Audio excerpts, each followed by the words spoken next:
इस वीडियो में ऐसी स्ट्रेटजी बताऊंगा जिसका यूज करके मैंने 91% का रिटर्न बनाया एक ही स्टॉक से, दैट टू लाइव सबके सामने बैठ के। ऐसा नहीं कि मैंने ट्रेड ले लिया और फिर बता दिया कि देखो मैंने ट्रेड पैसे बना लिए, नहीं, डे 7 की लाइव वीडियो है, ये चैनल पे देख सकते हो आप। एंड अराउंड 21 गुड मिनट के अराउंड मॉर्निंग। मैं इसमें बात भी करता हूँ। आदित्य इन्फोटेक का मैं बताता हूँ कि यहाँ पे ट्रेड में भी एग्जीक्यूट कर सकता हूँ। उसके बाद में अराउंड 46 मिनट पे मैं बताता भी हूँ कि एक्चुअली मैंने लगाया था 1905 पे, वो एग्जीक्यूट हुआ 1908 पे। 1908 पे मैंने एंट्री ली है। Now coming back to the stocks, इसको एनालिसिस कैसे करना होगा, इसको निकाला कैसे, मैंने इसको स्क्रीन कैसे किया। फर्स्ट ऑफ ऑल मैं हमेशा बोलता हूं कोई भी स्टॉक लेने से पहले उसका पास्ट का बिहेवियर देखो। पास्ट का बिहेवियर क्या है? Right from the very beginning, जहां पे ये इसका आईपीओ लॉन्च हुआ 5 अगस्त को, बहुत मैसिव वॉल्यूम्स थे, उसके नीचे कभी आया ही नहीं। जहां पे आईपीओ ओपन हुआ वहां के नीचे कभी भी नहीं आया ये, और ऊपर ही चला गया।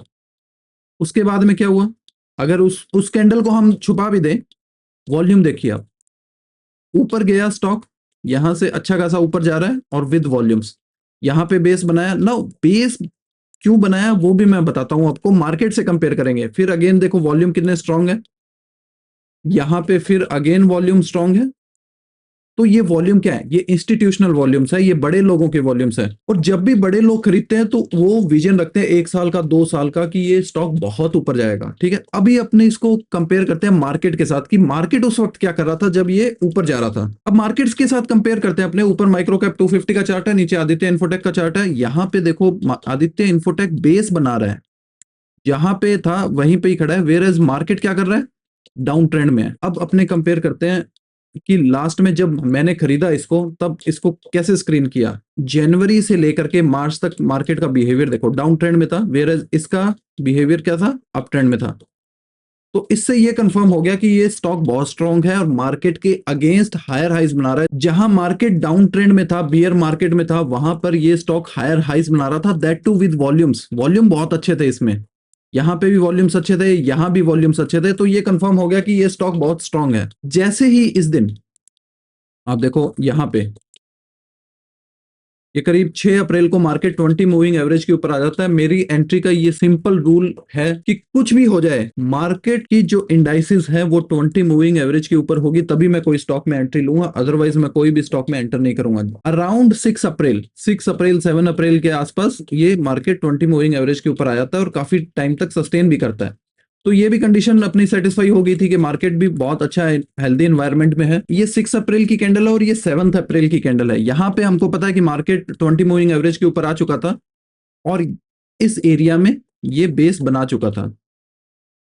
अब यहाँ पे दो एंट्रीज बनती थी, एक तो ये 20 moving average pull back setup, लेकिन मैंने आपको बताया कि जब मार्केट अगर 20 मूविंग एवरेज के नीचे है मैं एंट्री नहीं लेता, तो इस वजह से यहाँ पे मैंने एंट्री नहीं ली। अदरवाइज ये 20 moving average pull back setup पे एंट्री थी। अगर आपको पता करना है कि 20 moving average pull back setup क्या है, तो मास्टर क्लास प्लेलिस्ट है चैनल पे, उसके अंदर ये वीडियो बनी हुई है। अगर आप चाहते हो कि मैं दोबारा से बहुत ज्यादा डिटेल में बनाऊं तो आप कमेंट भी कर सकते हो। इस दिन मैंने एंट्री नहीं बनाई, लेकिन वॉल्यूम देखो आप कितना अच्छा है और ये अप ट्रेंड में भी है। फिर यहां से आप पैटर्न 4 लगा सकते हो। अब आपको अगर पैटर्न 4 नहीं पता तो सबसे पहली जो वीडियो है how I become a profitable swing trader, उसमें मैंने पैटर्न्स के बारे में बात की है। 4 पैटर्न्स है मेरे, उसमें फोर्थ पैटर्न जो है वो इसमें लगाया मैंने। जैसे ही फोर्थ पैटर्न लगाया, यहाँ पे ये टाइट हुआ, मिड के आसपास टाइट हुआ और ये वॉल्यूम्स भी बहुत ज्यादा श्रिंक हो गए। नाउ इस दिन 8 अप्रैल को मैंने पहली एंट्री बनाई थी चैलेंज अकाउंट में, जिसमें एंट्री हो चुकी थी, अच्छी खासी एंट्री हुई थी। और 9th अप्रैल को और 10th अप्रैल को ये पूरा का पूरा स्पॉट कर गया था और यहाँ पे मैंने कॉस्ट के आसपास इसको एग्जिट कर दिया था। अब यहाँ पे देखेंगे ना तो मार्केट बड़ा ही गैप डाउन खुला था 13 अप्रैल को। 13 अप्रैल को यहां से लेकर के और यहाँ पे ओपनिंग हुई थी 2% के आसपास। Micro cap index gap down खुली थी, कोई जियोपॉलिटिकल सिचुएशन रही होगी, उसकी वजह से सारे स्टॉक्स ने ही गैप डाउन ओपनिंग की और नीचे एक विक बना करके वापस ऊपर आने लगा। अभी मैं इसको 5 मिनट के चार्ट पे दिखाता हूं आपको, सीपी प्लस पे, उसमें मैंने क्या किया था और एंट्री क्यों ली थी और कहां ली थी। ये 13 अप्रैल का 5 मिनट का चार्ट है। आप देखो यहाँ पे ये गैप डाउन खुला, पूरा का पूरा नीचे गया और यहाँ पे बहुत से लोगों के स्टॉप लॉस काटे होंगे इसने। स्टॉप लॉस काटने के बाद में पूरा का पूरा रिटर्न हो गया। जैसे ही यहाँ पे टाइट होने लगा ये 1 मिनट के चार्ट पे, मैंने 1 मिनट के चार्ट पे एंट्री बनाई थी। अगर आपको जानना है कि मैं एंट्री कैसे लेता हूँ या 5 मिनट का रूल कैसे अप्लाई करता हूँ कोई भी स्टॉक में एंटर करने के लिए, तो आप कमेंट में लिख देना, मैं उस पे भी एक अच्छी वीडियो बना दूंगा। यहाँ पे ये टाइट होने के बाद में 1 मिनट के चार्ट पे टाइट हुआ, तो मैंने यहाँ पे ऑर्डर डाला विद अराउंड 1872 के अराउंड मैंने इसमें स्टॉप लॉस रखा था यहाँ पे, और 1908 के अराउंड इसमें ट्रेड एग्जीक्यूट हुई थी। और अगर रिस्क रिवॉर्ड रेशियो देखना आपको कितना मैंने बनाया था, तो करीब 46 आर की ट्रेड थी ये, 45-46 आर की ट्रेड थी। इसका मतलब है कि अगर आपने 1000 रुपए का रिस्क लिया है तो 46,000 रुपीज आपने बनाए हैं। तो मैंने आपको बताया कि 5 मिनट के रूल पे मैंने एंट्री बनाई इसके अंदर। अब मैं बताता हूं कि मैंने इसको ट्रेल कैसे किया। फर्स्ट ऑफ ऑल तो जो स्टॉप लॉस था वही था, जैसे ही 2 आवर ट्रेड हुई मैंने कॉस्ट पे शिफ्ट कर दिया इसको, एसएल को। लेट्स सपोज आपने 1000 रुपए का कोई भी ट्रेड में रिस्क लिया है, तो जैसे ही 2000 रुपए आपका प्रॉफिट चल जाए तो आप जो स्टॉप लॉस है वो कॉस्ट पे रख दो। माने कि अगर स्टॉक वापस घूम करके आ जाए नीचे, तो आपका कुछ भी जाना नहीं चाहिए, जहां पे आपने खरीदा है वहीं पे आपका स्टॉप लॉस होना चाहिए और कट जाना चाहिए। तो 1908 पे पहला मेरा स्टॉप लॉस ट्रेल कर लिया था मैंने अराउंड हेयर।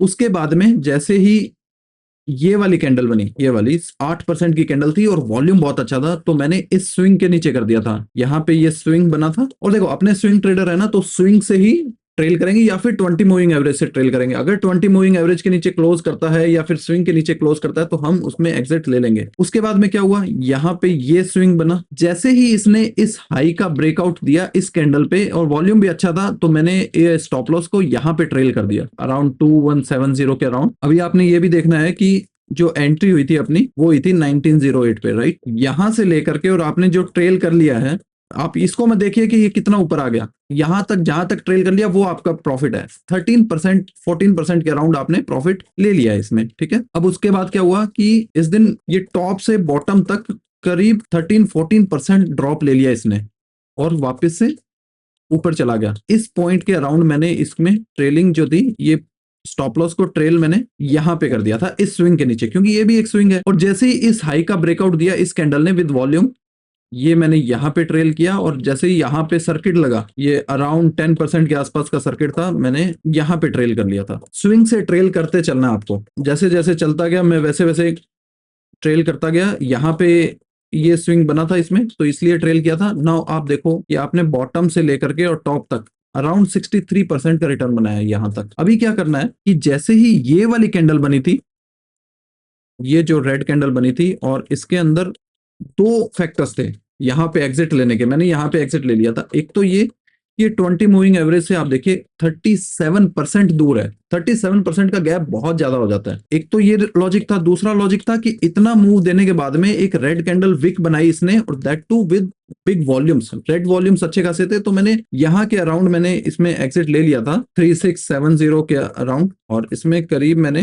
92% के आसपास का रिटर्न बनाया था। अब इसमें री एंट्री कहां होगी हमारी। देखो मार्केट पिछले मंथ बहुत वॉलेटाइल रहा है और most of the stock cuts कर रहे हैं, ऊपर जाते हैं नीचे आ जाते हैं, लेकिन ये देखे आदित्य इन्फोटेक वापस अपना हाई रिक्लेम कर रहा है यहाँ पे। तो इसमें एग्जैक्ट एंट्री कहां बनेगी, तो आप सिंडिकेट ग्रुप भी ज्वाइन कर सकते हो। मैं पहले से वॉच लिस्ट भी डालता हूं उसमें, और जितनी भी ट्रेड्स रहती हैं वो सब मैं उसके अंदर पहले से ही बता देता हूं कि ये मैं यहाँ पे एग्जीक्यूट करूंगा ये ट्रेड। इसका प्लान ये रहने वाला है कि यहाँ पे ये वी शेप रिकवरी है, और मैं वी शेप रिकवरी में बहुत बार डिस्कशन कर चुका हूं, और मैंने सिंडिकेट ग्रुप में भी मास्टर क्लासेस ली हुई है इस पे। और वी शेप रिकवरी पे मैं हमेशा बोलता हूं कि अगर कोई वी शेप रिकवरी से ब्रेकआउट दे रहा है तो वो 99% फेल हो जाता है और वापस रीटेस्ट करता है। अगर ये यहाँ पे रीटेस्ट करता है ये वाला ब्रेकआउट देने के बाद में, और ये मिड के आसपास यहाँ पे टाइट होता है, तो हम इसमें री एंट्री लेंगे यहाँ पे।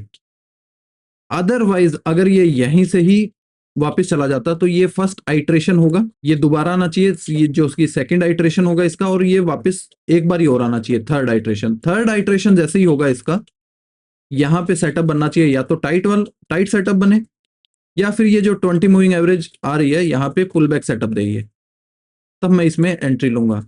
नाउ अगर आपको नहीं पता आइट्रेशंस क्या होती है, या फिर इन डेप्थ मेरी स्ट्रेटजी सीखना चाहते हो, तो आप सिंडिकेट ग्रुप ज्वाइन कर सकते हो। हम मिलेंगे नेक्स्ट वीडियो में। Thank you.